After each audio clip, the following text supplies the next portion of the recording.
அதிகப்படியான ஆசை. சிவபெருமான் கேட்கிறாரா, இந்த பூமிக்கு கீழே வந்து என்னுடைய தாய் பரிபாலிக்கிறாங்க, ஆடுறாங்க. ஐயா பேசாதீங்க ஐயா. இந்த பூமிக்கு கீழே என்னுடைய தாய் வந்து இந்த பஞ்சபூத தத்துவத்து பிரகாரமா உருவாகக்கூடியதுதான் இந்த பூசணிக்காய்.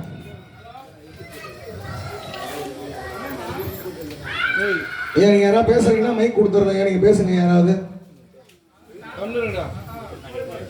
மேல இருந்து நர மண்ணு கொட்டுமா, ஏன்னா மண்ணுல இருந்து விளையக்கூடியது. மண்ணு கொட்டும், மண் தன்மை. வெட்டினா அதுல இருந்து நீர் வடியுமா, நீர் தன்மை. அதை சாப்பிட்டா உடம்புல வந்து உஷ்ணம் வாயு, இந்த உஷ்ணத்தன்மை அதுக்கப்புறம் வாயு தன்மை உடம்புல வந்து சேர்ந்துருமா. இந்த பஞ்சபூதங்கள் தத்துவமாக தான் நம்ம செய்யக்கூடிய பூஜைகள். இப்ப நம்ம வீட்டில் ஒரு பூஜை நடக்குது, அந்த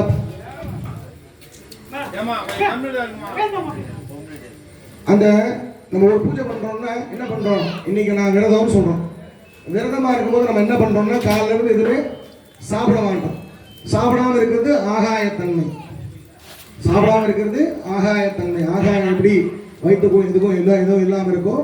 பார்க்க பார்க்க ஆகாய கிட்ட இருக்கிற மாதிரி தான் தெரியும், போக போக ஒண்ணுமே இல்லாமல் இருக்கும். அந்த மாதிரி ஆகாயத்தன்மை.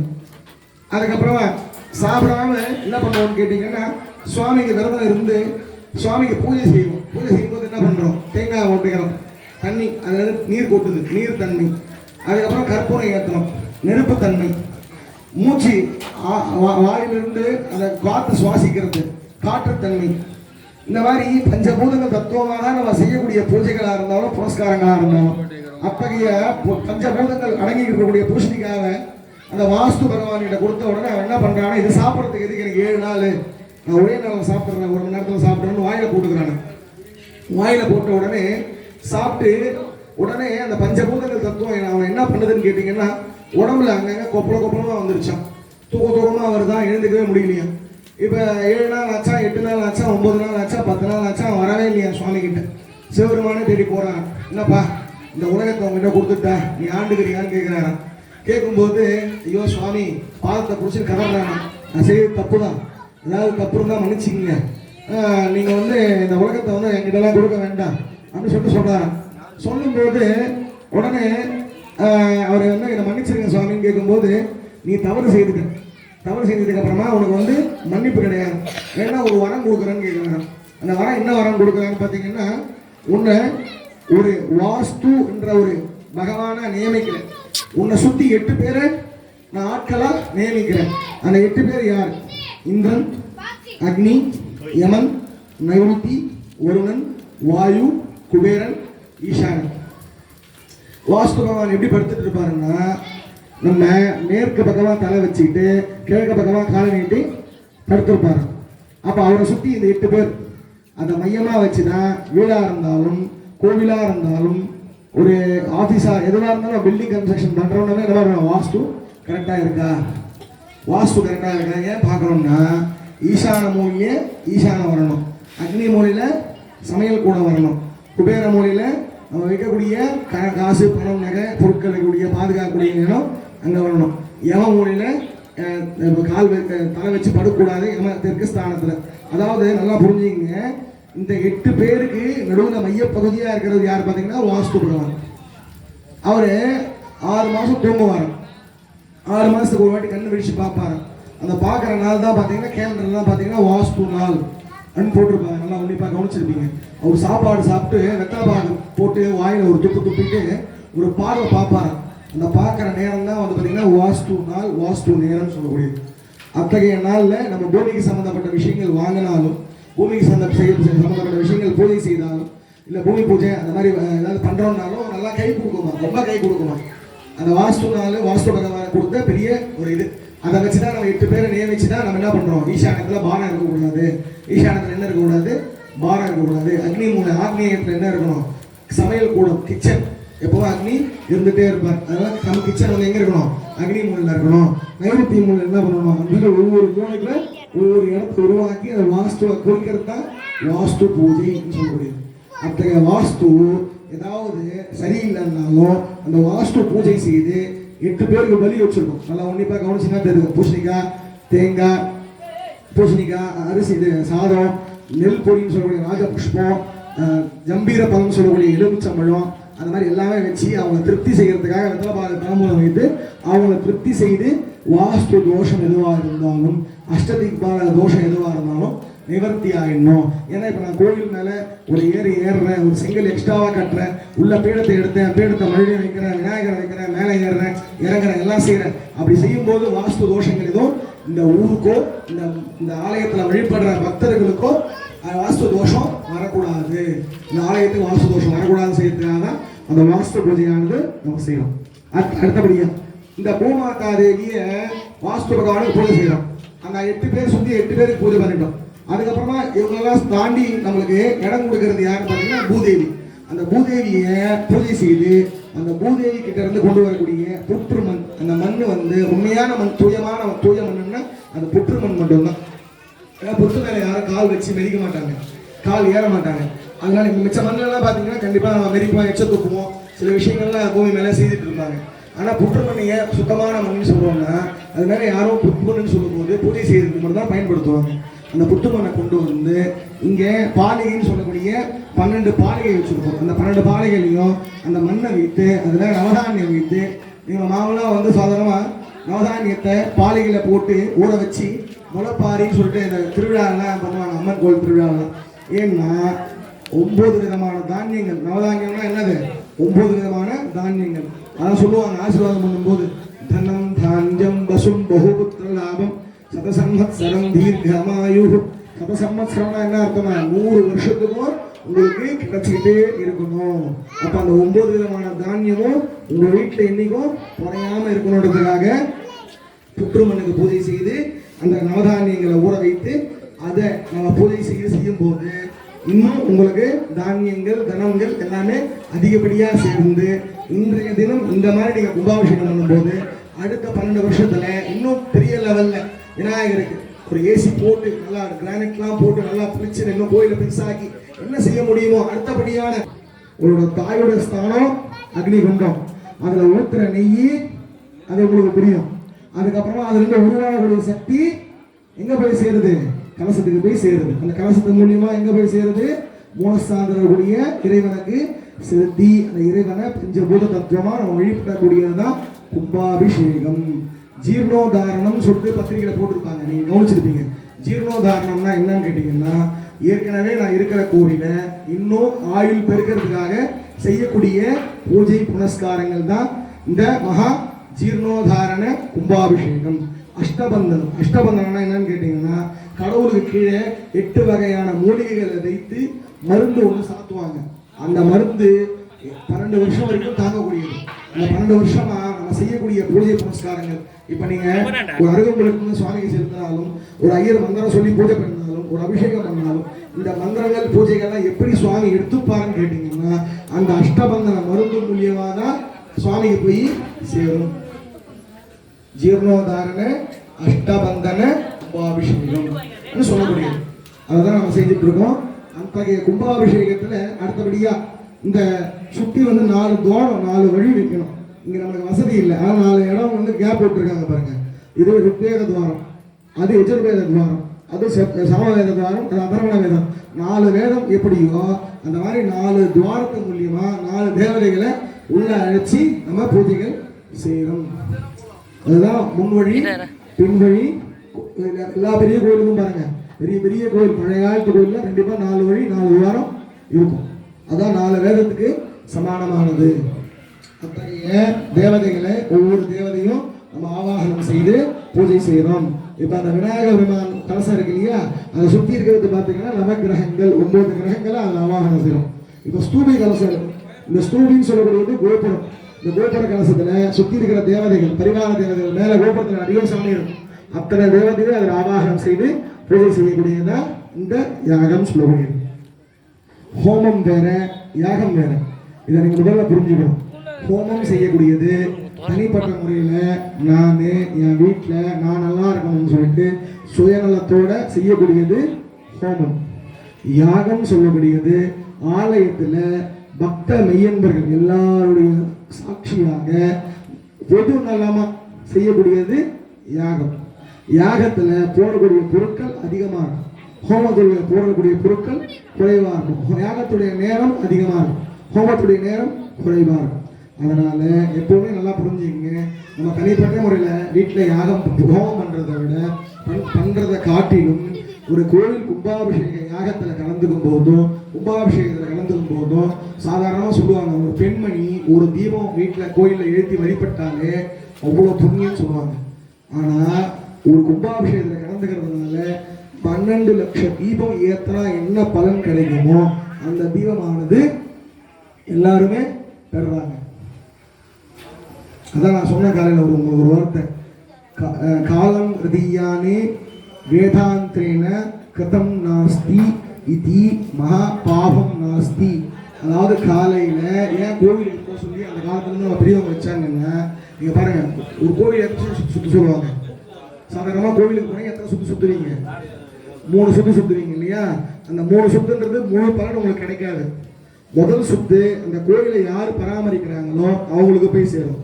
2வது சுத்து அந்த கோயிலில் யார் பூஜை பண்ணுறாங்களோ அவங்களுக்கு போய் சேரும். 3வது சுத்து பலன் தான் உங்களுக்கு கிடைக்கும். அப்போ ஏன் கோயிலுக்கு காலைல போக சொல்கிறாங்கன்னு கேட்டிங்கன்னா, நம்ம செய்யக்கூடிய ஒவ்வொரு விஷயமே உடல் ஆரோக்கியமாக இருக்கக்கூடிய விஷயங்கள். கோயிலுக்கு நடக்கும்போது என்ன பண்ணுறோம்? நடந்து போகிறோம். கோயிலை பிரதட்சணம் பண்ணும்போது நடக்கிறது ஒரு எக்ஸசைஸ். அப்புறம் என்ன பண்ணுறோம்? பிள்ளையார் குஞ்சல் போடும்போது காது கொடுத்து தோப்பு கரணும் ஒரு 11 வாட்டி 21 வாட்டியோ உட்காந்து எழுந்துக்கிறோம். முட்டிக்கு, கை காலுக்கு, காது பாகத்துக்கு எல்லாத்துக்கும் ஒரு நல்ல ஒரு எனர்ஜியை கொடுக்கக்கூடியது. அப்போ என்ன பண்ணுறாங்க? கோயிலில் மந்திரங்கள் போட்டிருப்பாங்க, மந்திரங்கள் காதில் கேட்குறோம். வேத மந்திரங்கள் காதில் கேட்கும்போது எப்பெல்லாம் வேத மந்திரங்கள் கேட்டுட்டு இருக்கீங்களோ அந்த மந்திரங்கள் காதில் கேட்கும்போது செய்த பாவங்கள் அந்த நேரத்தில் அப்படியே தொலைஞ்சி போயிடுது. அதனால தான் பூஜைகள் செய்யும்போது தயவு செஞ்சு பேசாதீங்க, எதுவும் பண்ணாதீங்க சொல்லிட்டு சுவாமியை மனசார பிரார்த்தனை பண்ணுங்க. வேறு எந்த சிந்தனை வச்சுக்காதீங்க, எந்த யோசனை வச்சுக்காதீங்க சொல்லி சொல்லி சொல்லி எல்லாமே செய்யணும். இப்போ அடுத்தபடியாக நாளைக்கு காலையில் ஒரு 9 மணி வரை கோ பூஜை இருக்கு. கோ பூஜைன்னு சொல்லக்கூடியது சாதாரண ஒரு பூஜை கிடையாது. கோமாதால 33 கோடி தேவர்கள், 7 ரிஷிகள், 7 மாதாக்கள் குடியிருக்காங்க. அந்த கோ பூஜை எதுக்காகன்றது நாளை காலையில் உங்களுக்கு எல்லாருக்கும் விளக்கம் கொடுத்து செய்யணும். இப்போ சுவாமியை இவ்வளோ நேரம் மந்திரங்கள் சொல்லி திருப்தி செய்யணும். இப்போ ராக தாள உபச்சாரம். இப்போ 4 வேதம் இருக்கு. ருக்வேதம், யஜுர்வேதம், சாமவேதம், அதர்வண வேதம். இதில் பார்த்தீங்கன்னா ருக்வேதம் சொல்லக்கூடியது சுவாமி எப்படியெல்லாம் இருக்கணும், சுவாமி கையில் என்ன ஆயுதம் இருக்கணும், சுவாமி எந்த ரூபத்தில் உட்கார்ந்து இருக்கணும், பிள்ளையார் வலம்புரி விநாயகர்னா எப்படி இருக்கணும், இடம்புரி விநாயகர்னா எப்படி இருக்கணும், அந்த மாதிரி சொல்றது தான் ருக்வேதம். யஜுர்வேதம் சுவாமிக்கு என்னெல்லாம் தேவை, அவர் என்னெல்லாம் சாப்பிடுவார், அவர் என்னெல்லாம் போட்டுப்பார், என்னெல்லாம் செய்வார், அவர் என்னெல்லாம் செய்யக்கூடாதுன்னு சொல்லக்கூடியது யஜுர்வேதம். சாமவேதம் சுவாமியை எப்படியெல்லாம் ராக தாளம் பாடி உபச்சாரம் பண்ணலாம், சங்கீதம் பாடி உபச்சாரம் பண்ணலாம், சங்கீதம் கேட்க வச்சு உபச்சாரம் பண்ணலாம், இது சொல்லக்கூடியது சாமவேதம். அதர்வண வேதம் நம்மளுக்கு பிடிச்ச பில்லி, சூன்யம், ஏவல் இத்தியாதி சகல திருஷ்டி தோஷங்களை நிவர்த்தி பண்ணக்கூடியது இந்த அதர்வண வேதம். இந்த அதர்வண வேதமாக இருந்தாலும் அது அதிகமாக நம்ம பயன்படுத்துறது கிடையாது. கேரளா சைடில் எல்லாருமே மாந்திரிகம் அதெல்லாம் பண்ணுறவங்கலாம் பயன்படுத்துகிறாங்க. அதர்வண வேதத்துக்கும் அதிபதி யார் பார்த்தீங்கன்னா யாரு? கணபதி தான். அந்த கெட்டதுக்கும் அதிபதி அவர் தான். அவரை வச்சு தான் நல்லதும் செய்கிறாங்க, கெட்டதும் செய்கிறாங்க. அவர் வந்துட்டாருனாவே கெட்டது அங்கிருந்து ஓடிடும். 2 பூதகணங்கள், தேவகணங்கள், 2த்துக்குமே அதிபதி கணபதியின் பேர். அதனால அவர் பேர் கணபதி. பூதகணம் தேவகணனுக்கு அதிபதியின் பேர். சரிங்களா? அதனால இந்த விஷயம் இதே மாதிரி நீங்க அமைதி காத்தீங்கன்னா நாளைக்கும் இதே மாதிரி உங்களுக்கு பூஜைகள் செய்யும்போது விளக்கு கொடுத்து உங்களுக்கு செய்வோன்றது விசேஷம். நம பார்வதி பதகே மகாதேவ. ஐயா வாத்தியக்காரங்க வர கோச்சிக்காம ஒரு நாதஸ்வரம் ஒரு வாக்கியம் முன்னாடி வந்துருங்க. उत्तमाः अखिलाण्डकोटि ब्रह्माण्डनायक्याः जगवजी भवाम् अकारे उकारे ओंकार स्वरूपाः सुस्ति सुति संहार द्रोधावस्य स्वरूपाः पंचवक्र वारायण स्वरूपाः महागणपति देवता इष्टाभिद्वारेण यथाशक्ति शिवागम शस्त्र प्रिय शिवागम शस्त्र मोदारया शान्तं भक्तासनस्ता शशिधर मकुटो पंचभक्तान् त्रिनेत्राम् शूलो वज्रं जगद्गो परशोपेतां सभ्यभागे भगन्तां नागं दाशिं जगन्तां प्रलय गुहपतां சாங்குஷவாஹவாஹே நானாலங்காரயுக்தாம் ஸ்படிகமணிபோம் பார்வதீஷோ நமாமி. தேவேந்திரபத்தமா தேவதேவத்தமாக அகிலாண்டகோடி பிரம்மாண்ட நாயக்கியாக ஜெகவிஜி பவான் ஆகஸ்வர வித்வான் துவாரேன உள்ள போறீங்க. ஆகஸ்வர வித்வான் துவாரேன கல்யாணி ராகப்பிரியே கல்யாணி ராகவதாரயா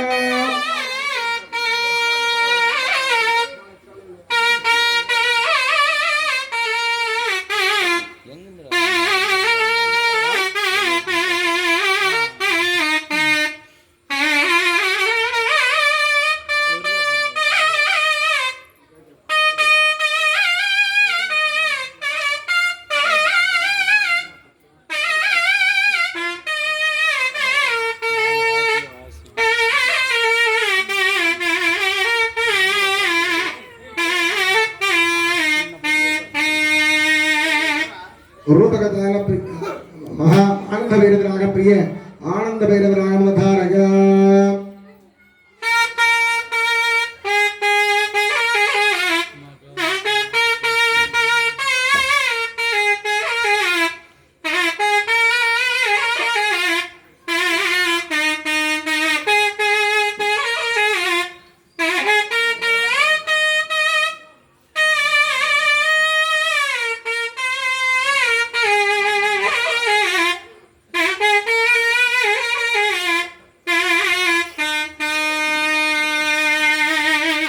தேவேந்திரபத்தமா தேவதேவத்தமாக காபி தோடிராக பிரியே காபி தோடிராக அவதாரயா.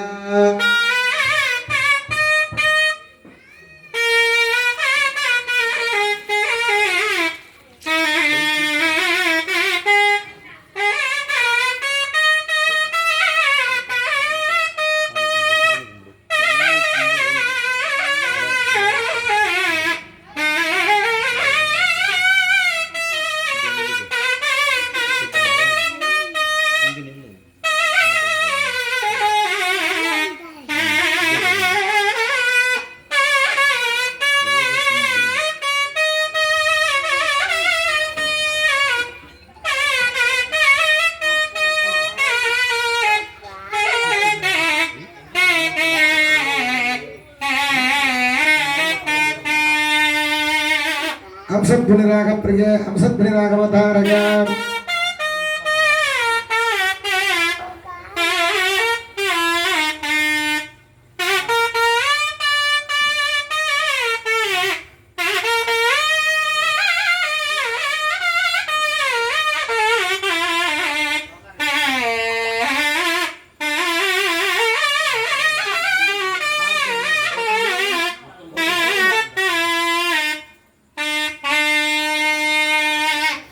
आदि विद्वान धारे आदि ताल प्रिय आदि ताल अवतारया.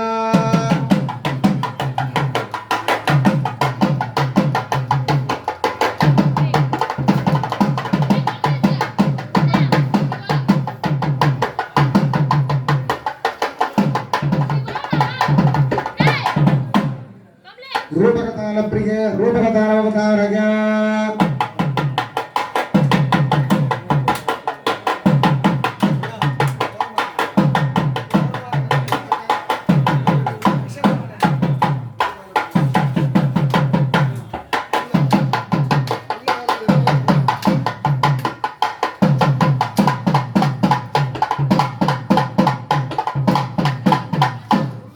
त्रिपुटताल प्रिय त्रिपुटताल अवतारय.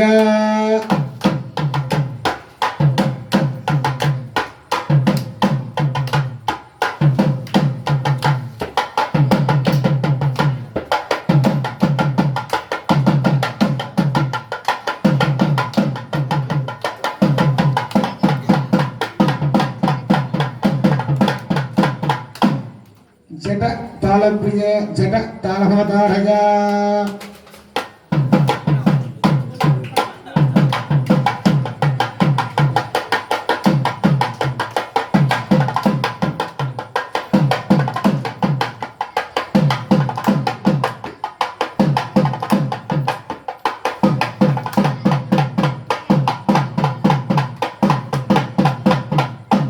षड्डोल प्रिय षड्डोल अवतारय.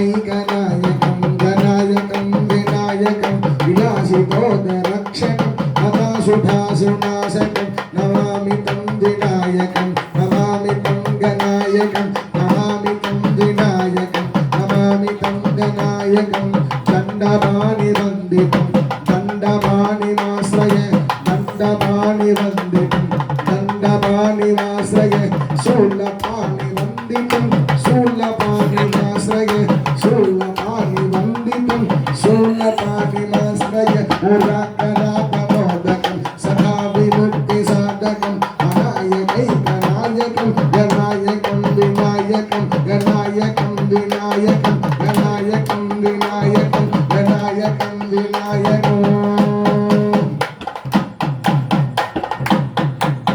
தக தகிட தக தகிட தக தகிட தத்தோம் தக தகிட தக தகிட தக தகிட தக தகிட தக தகிட தக தகிட தத்தோம் திக் தகிட திக் தகிட திக் தகிட தத்தோம் தகிட திக் தகிட திக் தகிட தத்தோம் ததிங்கினத ததிங்கினத ததிங்கினத தத்தோம் குந்ததகு குந்ததகு குந்ததகு தத்தோம்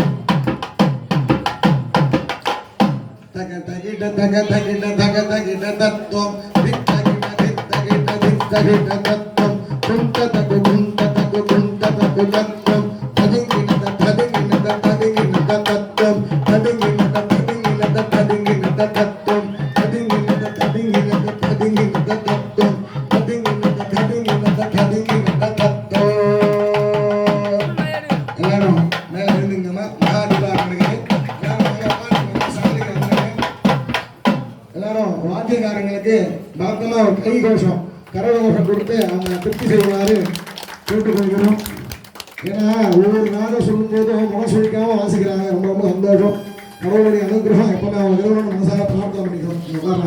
சகல வாத்திய வாசிக்க மகாதீபாரணி மகாதீபாரணம் முடிஞ்ச உடனே திருப்புகழ் வாசிக்க மகாதீபாரணி கடைசியாக திருப்புகழ் வாசி முடிச்சிடலாம். அவங்க வெற்றி சூப்பர். சகலவாத்தியம் ஓம் நமோ பிரார்த்தபதகே நமோ கணபதகே நமோ பிரபதபதகே நமஸ்தே அஸ்து நம்போஷனாய ஏகதந்தாய ஆதித்யவிநாசினி சகலவாத்தியம் சுரசுதாய வரதமுத்தயே நமோ பிரார்த்தபதகே நமோ கணபதகே நமோ பிரபதபதகே நமஸ்தே அஸ்து நம்போஷனாய